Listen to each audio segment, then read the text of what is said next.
Good morning. പ്രഭാത വാർത്തയിലേക്ക് സ്വാഗതം. ഞാൻ ഡോണ. അടുത്ത തിരഞ്ഞെടുപ്പ് ഉടൻ ആലോചനയില്ല. സീറ്റ് അത്ര പ്രധാന കാര്യമല്ല. സരിൻ, പാലക്കാട്. ഇനിയൊരു തിരഞ്ഞെടുപ്പിനെക്കുറിച്ച് ഉടൻ ആലോചനയില്ലെന്നു പാലക്കാട് ഇടതുപക്ഷ സ്വതന്ത്ര സ്ഥാനാർത്ഥിയായിരുന്ന ഡോക്ടർ പി സരിൻ. തിരഞ്ഞെടുപ്പ് മത്സരമാണ് പൊതുപ്രവർത്തകന്റെ ലക്ഷ്യമെന്ന തോന്നൽ സമൂഹത്തിലുണ്ട്.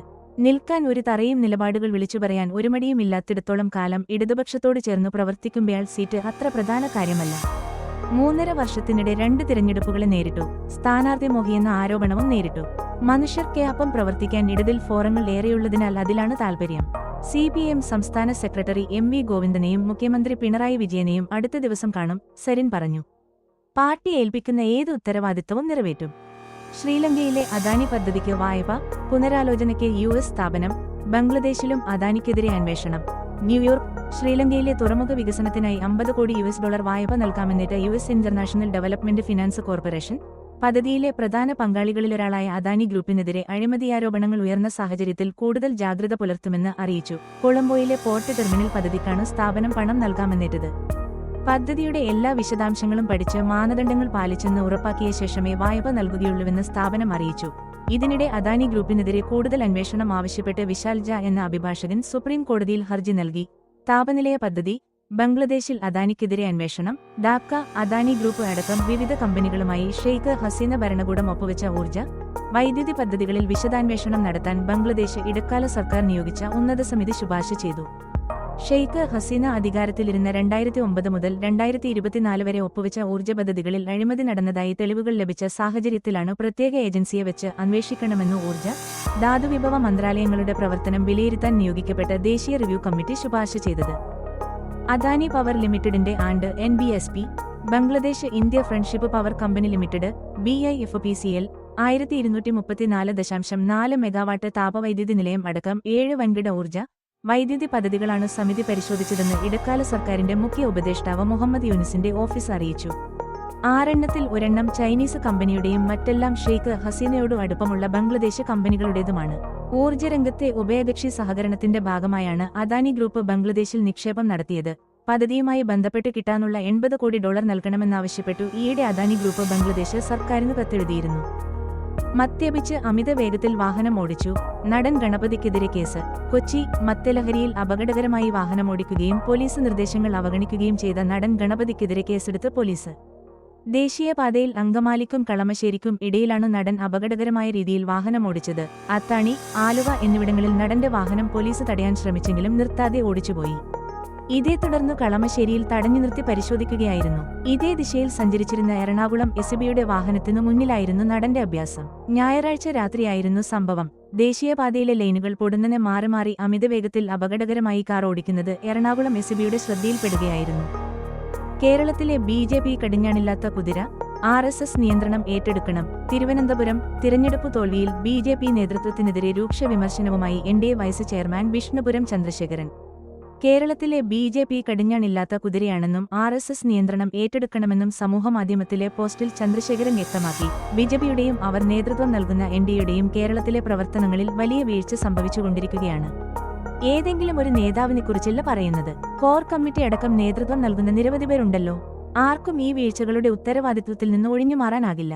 മറ്റ് സംസ്ഥാനങ്ങളിലെ വിജയം ആഘോഷിക്കുമ്പോൾ സ്വന്തം സ്ഥലത്ത് വിജയിപ്പിക്കാനോ നേട്ടങ്ങളുണ്ടാക്കാനോ എന്താണ് കഴിയാത്തത്? കേരള ഘടകത്തിന്റെ എല്ലാം നേതാക്കളും ആത്മപരിശോധന നടത്തണം, വിഷ്ണുപുരം ചന്ദ്രശേഖരൻ പറഞ്ഞു. ഇസ്രയേലിലെ നാവിക താവളം ആക്രമിച്ച് ഹിസ്ബുല്ല. തൊടുത്തത് 160 റോക്കറ്റുകള്, നിരവധി പേർക്ക് പരുക്ക്. ജറുസലം. ലബനൻ സായുധ സംഘമായ ഹിസ്ബുല്ല ഇസ്രയേലിൽ റോക്കറ്റ് ആക്രമണം നടത്തി. ഇസ്രയേലിലേക്ക് 160 റോക്കറ്റുകൾ തൊടുത്തുവിട്ടതായി രാജ്യാന്തര മാധ്യമങ്ങൾ റിപ്പോർട്ട് ചെയ്തു. നിരവധി പേർക്ക് പരിക്കേറ്റു. വടക്കൻ, മധ്യ ഇസ്രയേലിലാണ് ആക്രമണം നടന്നത്. ഇസ്രയേലിന്റെ നാവിക താവളത്തിനു നേർക്കും ആക്രമണം നടത്തിയതായി ഹിസ്ബുല്ല പ്രസ്താവനയിൽ വ്യക്തമാക്കി. തെക്കൻ ഇസ്രയേലിലെ നാവിക താവളത്തിൽ ഡ്രോൺ ഉപയോഗിച്ച് ആക്രമണം നടത്തിയതായാണ് ഹിസ്ബുല്ല പറയുന്നത്.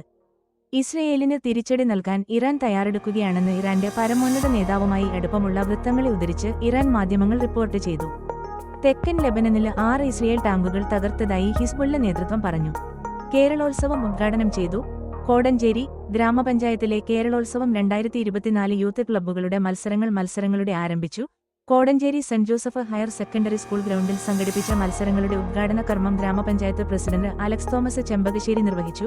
ആരോഗ്യ സ്റ്റാൻഡിംഗ് കമ്മിറ്റി ചെയർമാൻ CB ചിരണ്ടായത്തിന്റെ അധ്യക്ഷതയിൽ ചേർന്ന യോഗത്തിൽ ഗ്രാമപഞ്ചായത്ത് മെമ്പർമാരായ വാസുദേവൻ ഞാറ്റുകാലായിൽ, ലിസി ചാക്കോ, ഷാജു ഇട്ടി പി തേന്മല, റിയാനസ് സുബൈർ, സൂസൻ വർഗീസ്, ചിന്ന അശോകൻ, റോസമ്മ കൈത്തുങ്കിൽ എന്നിവർ ആശംസകൾ അർപ്പിച്ചു സംസാരിച്ചു. കോടഞ്ചേരി ഗ്രാമപഞ്ചായത്തിലെ 14 യൂത്ത് ക്ലബ്ബുകളെ പ്രതിനിധീകരിച്ച് യുവതി യുവാക്കൾക്കും മത്സരങ്ങളിൽ പങ്കെടുത്തു. മത്സരങ്ങൾക്ക് CJ Antony, ET D Martin, Anoop Jose, Edward Thomas, Amal Thampi Kandathil, Paulson Arakkal, Praveen Scaria, Sarath S എന്നിവർ മത്സരങ്ങൾക്ക് നേതൃത്വം നൽകി. അത്ലറ്റിക് ചെസ്, പഞ്ചഗുസ്തി മത്സരങ്ങൾ പൂർത്തീകരിച്ചു. 26-ാം തീയതി വൈകിട്ട് 4 മണിക്ക് കബഡി മത്സരം കോടഞ്ചേരി സ്കൂൾ ഗ്രൗണ്ടിൽ വെച്ചും 28-ാം തീയതി ഉച്ചകഴിഞ്ഞ് 3 മണിക്ക് വോളിബോൾ, ഷട്ടിൽ, ബാഡ്മിന്റൺ മത്സരങ്ങൾ മരിയൻ ഇൻഡോർ സ്റ്റേഡിയം പുലിക്കയെത്തും. 29-ാം തീയതി നീന്തൽ മത്സരം ഉച്ചകഴിഞ്ഞ് 3-ന് ലൈഫ് ട്രാക്ക് ഉദയനഗറിൽ വെച്ചും 30-ാം തീയതി രാവിലെ ഫുട്ബോൾ മത്സരവും. ഡിസംബർ 1-ാം തീയതി കലാമത്സരങ്ങൾ കോടഞ്ചേരി LP സ്കൂളിൽ വെച്ചോ. ക്രിക്കറ്റ് മത്സരം കോടഞ്ചേരി സ്കൂൾ ഗ്രൗണ്ടിൽ വെച്ചും ഉച്ചകഴിഞ്ഞ് കർഷക മത്സരങ്ങൾ, വടംവലി എന്നിവ പഞ്ചായത്ത് ബസ് സ്റ്റാൻഡ് പരിസരത്തും. 2-ാം തീയതി ബാസ്കറ്റ്ബോൾ മത്സരവും 3-ാം തീയതി കളരിപ്പയറ്റ് മത്സരം CVN കളരി സംഘം പുളവള്ളി എന്നിവിടങ്ങളിൽ വെച്ചും സംഘടിപ്പിക്കുന്നതാണ്. തിരുവമ്പാടി കുടുംബാരോഗ്യ കേന്ദ്രത്തിൽ ജനകീയ പങ്കാളിത്തത്തോടെ പച്ചതുരുത്ത് നിർമ്മിച്ചു. തിരുവമ്പാടി കുടുംബാരോഗ്യ കേന്ദ്രത്തെ രോഗസൗഹൃദവും പ്രകൃതി സൗഹൃദവും ആക്കുന്നതിന് ഹരിത കേരള മിഷന്റെയും തിരുവമ്പാടി ഗ്രാമപഞ്ചായത്തിന്റെയും കുടുംബാരോഗ്യ കേന്ദ്രത്തിന്റെയും സംയുക്ത ആഭിമുഖ്യത്തിൽ ജനകീയ പങ്കാളിത്തത്തോടെ പച്ചത്തുരുത്ത് നിർമ്മിച്ചു. അതിജീവനത്തിനായി ചെറുവനങ്ങൾ എന്ന ലക്ഷ്യവുമായി നിർമ്മിക്കുന്ന പച്ചത്തുരുത്തിന്റെ ഉദ്ഘാടനം ഗ്രാമപഞ്ചായത്ത് പ്രസിഡന്റ് ബിന്ദു ജോൺസൺ നിർവഹിച്ചു. Medical officer doctor KV Priya സ്വാഗതം പറഞ്ഞു. വൈസ് പ്രസിഡന്റ് KA അബ്ദുറഹിമാൻ അധ്യക്ഷത വഹിച്ചു. നവകേരളം മിഷൻ ജില്ലാ കോർഡിനേറ്റർ PET പ്രസാദ് പദ്ധതി വിശദീകരണം നടത്തി.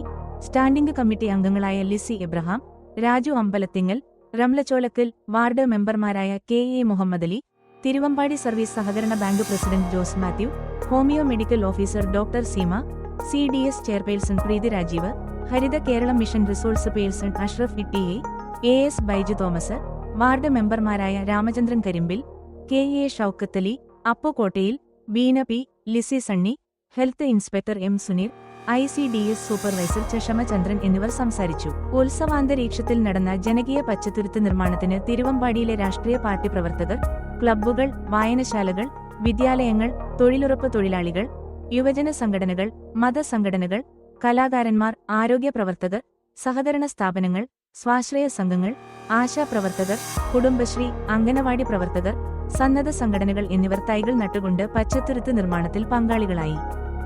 പഞ്ചായത്ത് തല കൺവെൻഷൻ സംഘടിപ്പിച്ചു. കോടഞ്ചേരി പഞ്ചായത്ത് ആം ആദ്മി പാർട്ടി പഞ്ചായത്ത് തല കൺവെൻഷൻ ശ്രീ എബ്രഹാം വാമറ്റത്തിന്റെ ഭവനത്തിൽ വെച്ച് 100 ആളുകളുടെ പങ്കാളിത്തത്തോടെ നടന്നു. പഞ്ചായത്തിലെ വിവിധ ആവശ്യങ്ങൾ സംബന്ധിച്ച് ചർച്ച ചെയ്യുകയും വരുന്ന തിരഞ്ഞെടുപ്പിൽ പഞ്ചായത്തിൽ ഭരണത്തിൽ വന്നാൽ നടപ്പാക്കേണ്ട കാര്യങ്ങളെ സംബന്ധിച്ച് ചർച്ച ചെയ്യുകയും തീരുമാനമെടുക്കുകയും ചെയ്തു. യോഗത്തിൽ Shri Johnson Kodanchery, Shri Abraham Vamattam state vice president Shri Aji Kolonia ജില്ലാ സെക്രട്ടറി ശ്രീ ഷരീഫ് ജില്ലാ മെമ്പർ ശ്രീ മനു പയ്യമ്പിളിൽ, വയനാട് ജില്ലാ പ്രസിഡന്റ് ശ്രീ സൽമാൻ ടിപ്പൺ, തിരുവമ്പാടി നിയോജകമണ്ഡലം president Shri Sunny V Joseph, secretary Shri Linsa George, treasurer Shri Shaji Elias Padathukattil എന്നിവർ സംസാരിച്ചു. 2026 ഇലക്ഷൻ സംബന്ധിച്ച് പഞ്ചായത്തിലെ മുഴുവൻ വാർഡുകളിലും കമ്മിറ്റികൾ രൂപീകരിച്ച് പ്രവർത്തനം വിപുലമാക്കേണ്ടതിന്റെ സാധ്യതകളെപ്പറ്റി ചർച്ച ചെയ്യുകയും തീരുമാനമെടുക്കുകയും ചെയ്തു. കർഷകർ നേരിടുന്ന വന്യമൃഗശല്യം തദ്ദേശ സ്വയംഭരണ വകുപ്പിന്റെ അധികാരപരിധിയിൽ നിലനിർത്തിക്കൊണ്ട് വംശവർദ്ധനവ് തടയുന്നതിന് വേണ്ട നടപടിക്രമങ്ങൾ പഞ്ചായത്ത് നടപ്പാക്കുമെന്ന് ഉറപ്പു നൽകി. കൃഷിയും കർഷകരുമാണ് നാടിന്റെ സമ്പത്ത് എന്ന് തിരിച്ചറിഞ്ഞുകൊണ്ടുള്ള ഒരു പ്രവർത്തനമായിരിക്കും പഞ്ചായത്ത് നടപ്പാക്കുക. ഹരിതകർമ്മ സേനകളെ നിലനിർത്തിക്കൊണ്ട് പഞ്ചായത്തിന്റെ ഉത്തരവാദിത്വത്തിൽ പ്ലാസ്റ്റിക് മാലിന്യങ്ങൾ സംഭരിക്കുകയും യൂസർ ഫീ ഒഴിവാക്കി കൊടുക്കുകയും ചെയ്യുമെന്ന് യോഗത്തിൽ ഉറപ്പു നൽകി. യഥാർത്ഥ ജനാധിപത്യ ഭരണം കോടഞ്ചേരി പഞ്ചായത്തിൽ ജനങ്ങൾ അനുഭവിക്കാൻ ആം ആദ്മി ഇടയാക്കി തരാൻ ജനങ്ങൾ കൂടെ നിൽക്കണമെന്നും യോഗം അഭിപ്രായപ്പെട്ടു. സംസ്ഥാനതല ലോഗോസ് ക്വിസ് മത്സരം കൂരോട്ടുപാറ സ്വദേശിനിയായ ലിയ ട്രിസ്ക് 1ാം സ്ഥാനം. കോടഞ്ചേരി കത്തോലിക്ക രൂപതകളുടെ നേതൃത്വത്തിൽ ബൈബിളിനെ ആസ്പദമാക്കി നടത്തുന്ന സംസ്ഥാനതല ലോഗോസ് ക്വിസ് മത്സരത്തിൽ B കാറ്റഗറിയിൽ കൂരോട്ടുപാറ സ്വദേശിനിയായ ലിയ ട്രിസയ്ക്ക് 1ാം സ്ഥാനം ലഭിച്ചു. തുടർച്ചയായ 2ാം വർഷമാണ് സംസ്ഥാനതല ലോഗോസ് ക്വിസ് മെഗാ ഫൈനൽ മത്സരത്തിൽ ലിയ വിജയിയാകുന്നത്. 15,000 രൂപയും സ്വർണ്ണ മെഡലും ലിയയ്ക്ക് സമ്മാനമായി ലഭിച്ചു. കൂരോട്ടുപാറ ഇടവകാംഗമായ കേഴപ്ലാക്കല് സുനില ഷീന ദമ്പതികളുടെ മകളാണ് ലിയ. വാർത്തകൾ കഴിഞ്ഞു. നമസ്കാരം. വാർത്തകളും പരസ്യങ്ങളും അറിയിക്കുവാൻ വേണ്ടി കോടഞ്ചേരി മീഡിയ അഡ്മിന്മാരെ ബന്ധപ്പെടാവുന്നതാണ്.